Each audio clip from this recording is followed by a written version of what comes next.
Will having PCOS affect the outcome for anyone undergoing IVF treatment? So it's really starting to become known. The research is really showing that PCOS is the number one endocrine disrupting process for females, and it's the number one cause of fertility. And the reason that they are having trouble conceiving is because they're not ovulating consistently, right? So if you are having a normal cycle, the first 2 weeks is setting the stage to high estrogen to get the follicle to mature in the ovary, and then you have ovulation in the middle of the cycle, and then the second portion of the cycle is all about building the uterine lining for implantation should a sperm meet an egg. So the first half is all about developing that egg, then you trigger ovulation, and then that second half of the cycle is creating the environment that is capable of sustaining a pregnancy. So these women, when they're not cycling consistently, like every 28 days, every 30 days, every 32 days, if they're not cycling every month and they're not ovulating, there's no chance that they can conceive because ovulation has not taken place. So that's where IVF and PCOS come in. Like, infertility is the number one cause of why these PCOS females are not able to conceive. And the reason is because they're not ovulating every single month. They're not having consistent ovulatory cycles. So ladies with PCOS, some of, there's a wide variety. So there's some women with PCOS that will get a cycle every 6 months. And some women with PCOS that'll get a cycle every 46 days. And some women that will say, well, 1 month I'll get it in 30 days. The next month I'll get it in 60 days. I'll skip 2 months. It can bounce all over the place. There's many different, variations as to when they're having a cycle. If they're actually ovulating for that cycle, they can have a cycle and have a period, but that doesn't guarantee that they ovulated. So that's where the infertility comes in, and it's very there's a lot of factors that go into it. And I will just say one little other point is that we have so many endocrine disrupting chemicals that are in our everyday lives that are throwing off our female sex hormones. Not just our female sex hormones, all of our hormones. Our entire endocrine system is under attack 24 hours a day, 7 days a week, 30 days a month because of all of the endocrine disrupting chemicals that are in our environment. If anybody's drinking out of a plastic water bottle, that's BPA. That is the number one endocrine disrupting chemical. If people are microwaving food in plastics, that's BPA. Again, the number one endocrine disrupting chemical. The personal care products that we're putting on our skin, our shampoos, our conditioners, our gels, our mousses, our moisturizers, our sun protection, our makeup, all of it is full of phthalates and PCBs and BPAs and all of these forever chemicals that are drastically affecting our endocrine system in our body. And we've got to get the word out to everybody, especially moms of young girls. They love to go to Bath and Body Works and get all the smelly, you know, wonderful lotions and shampoos and all of these things, and they are toxic. They're toxic, and we need to do better to keep these toxic products out of our young girls' lives. What are some toxins on our labels that we should look out for? Oh my gosh, sodium lauryl sulfate, BPA, like anything that's in plastic is bad.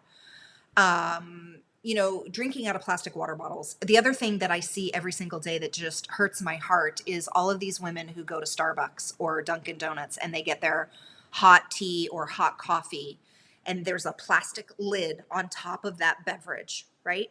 That plastic is leaching into that coffee or that tea because the tea or the coffee is very, very hot. And the other thing is the inside lining of that cup is lined in a water repellent, it's lined with BPA. So every single day that these ladies are going to Starbucks or Dunkin' Donuts to get their favorite coffee beverage, they're inundating their body with BPA.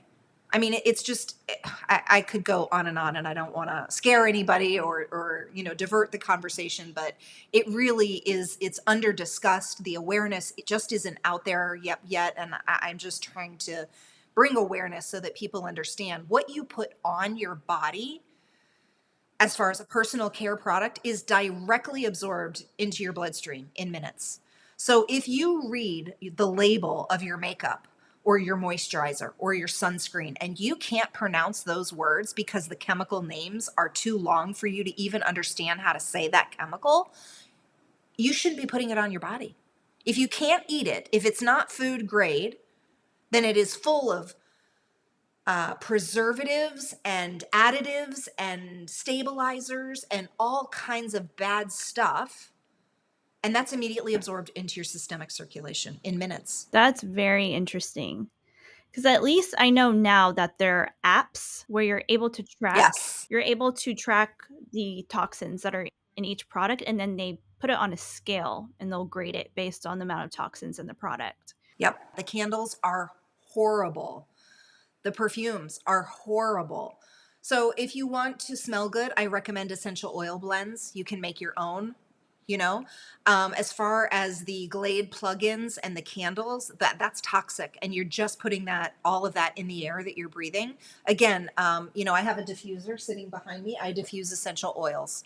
So you can make your house smell amazing and not have the toxicity laden products. The Glade plugins are terrible. The dryer sheets, the laundry detergents, like the stuff that the Pine Sol or the Fabuloso that people are using to clean their floors. Oh my God. Oh my God. Yeah, it's bad. It's just bad. And like you said, the Yucca app, the Environmental Working Group, Think Dirty, they have wonderful applications out there now that you can scan a barcode and it'll immediately tell you what the toxins in the product are. So use those apps. Make educated buying purchases. So, in our grocery list, what kind of toxins do you look for or preservatives? Well, something first and foremost, let me just say that anything that you buy that's in a canned food is lined with BPA. So when we're counseling people and we're working with them, I'm not opposed to having some canned food items in your pantry for an emergency, a hurricane, a tornado, like whatever, right? Have your emergency food, but do not rely on canned food for your fruits and your vegetables because all of the cans are lined with BPA. So that's another source of BPA that you're getting if you're having a can of soup. So, if you're eating vegetables and you can't necessarily buy fresh all the time, buy frozen because frozen vegetables are blanched and then immediately frozen. So the nutrition is still really high in frozen fruits and vegetables, and it's not in a BPA lined can. So, other things that we want to look for are, like emulsifiers like carrageenan.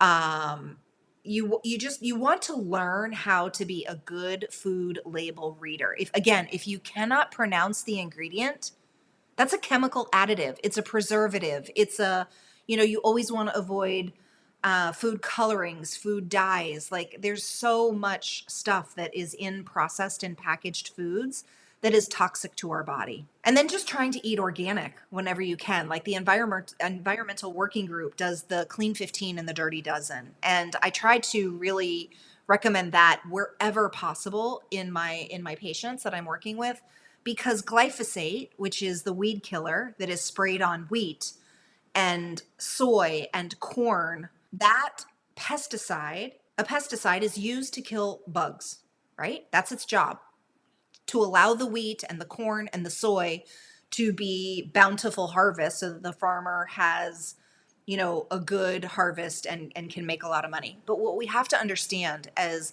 the corn, the soy, and the wheat products that we're ingesting are full of glyphosate. And glyphosate is a pesticide.